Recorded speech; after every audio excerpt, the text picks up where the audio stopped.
What's going on, everybody? Today is part one in another series of videos that I really want to do where we try to tackle the truth about living tiny.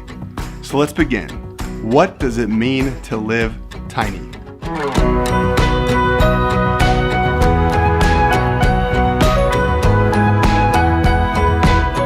So what does it mean to live tiny? When I ask that question, how many of you immediately think of living in a tiny or a small space? And that's a tiny micro house. Yeah. Everything is thought out. No waste of space anywhere. See this kitty litter box? Out of sight. You have a library. Oh, hi. How's that book? It's great. I just, wanted a little alone time. I'm just hanging out watching TV. I'm just taking a bath. Oh, I'm ready to wash my hair. Making the bed. That was very nice. So what did you want, cream? Yeah. I think the majority of people immediately relate living tiny to the size of house or vehicle that somebody lives in. But I think this misses the point of the movement. I think we need to be asking ourselves why people choose to live tiny, rather than trying to define the movement by the size of space that somebody lives in. So for today's video, let's focus on the why, and as we progress through these videos, we'll discuss several other factors as well on tiny living. So say it with me.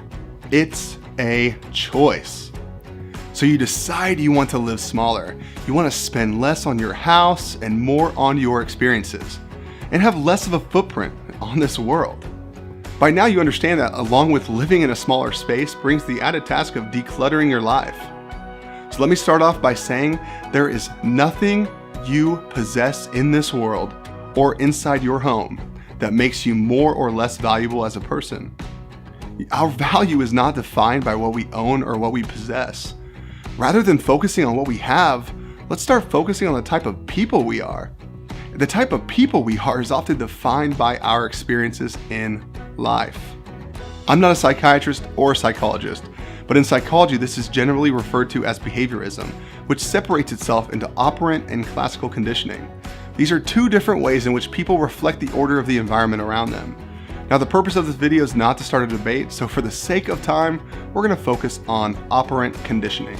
Operant conditioning involves a person doing something that changes the world around them, which produces either a good or a bad outcome.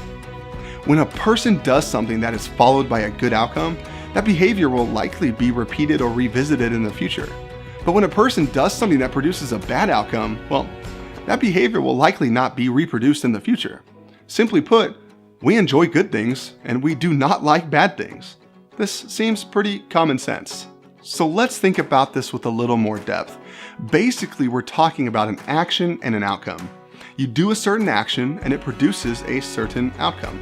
This theory is driven by three explanations: natural law, social conventions, and random chance. Natural law coincides with common sense. Don't touch things that are hot, they'll hurt you. Social conventions coincide with what society finds as acceptable ways of behaving. And random chance sounds just like what it is, plain luck. Operant conditioning requires that the person's experience results in an outcome that is either pleasing and reinforcing or punishing towards them. Either their experience was a good experience or it was a bad experience. You see, as that person progresses through their life, they will have more of these actions and outcomes if they choose to consistently have positive experiences, or as many as they can, and those are followed by positive reinforcing outcomes. It will all affect their behavior in life. They'll be more happy.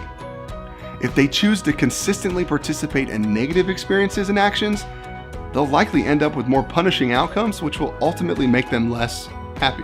Now, like I said, I'm not a psychiatrist or a psychologist, and this is just the topsoil regarding operant conditioning and other associated theories. But for the purpose of this discussion, I want everyone to understand why people choose to live tiny and live smaller. This is an active decision people are making in order to attempt to have more reinforcing and positive outcomes in their lives so that they can be more happy. Since we started this channel a few months ago, we have heard from so many people who have been making decisions just like these, decisions to live smaller in their lives.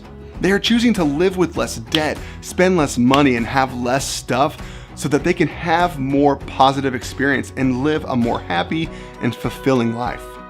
People choose to live with less because living with less can actually allow you to live more. This is because you are not attached to what you possess. People who choose to live tiny find more happiness in their experiences. and overall well-being rather in the type of home they live in or the belongings that fill it. When we live with less, we can actually live more. Now let's discuss the why a little further. Living tiny or small does not automatically mean you have to live in a smaller than typical home or space. We have to remember the reasons why the majority of people who categorize themselves as part of this movement choose to live tiny. A lot of people make this decision in order to live within their means, and oftentimes below their means. This means they make a certain amount of money each month, and rather than spend the majority on rent or a mortgage or other types of debt, they would rather spend less money on their home so that they can have more income to spend on other things. They are willing to live with less physical space so they can have more money available to enjoy doing the things that they enjoy and love most in life.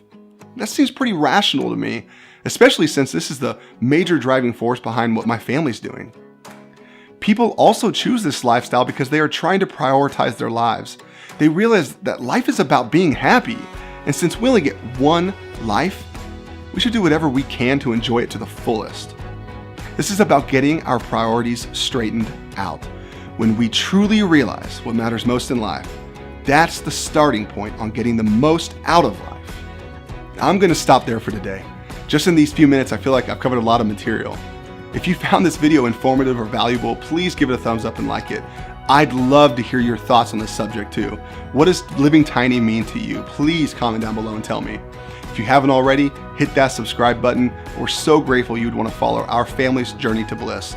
This is the first video in several to come where we try tackling the topic of what it means to live tiny. We'll see you in the next video.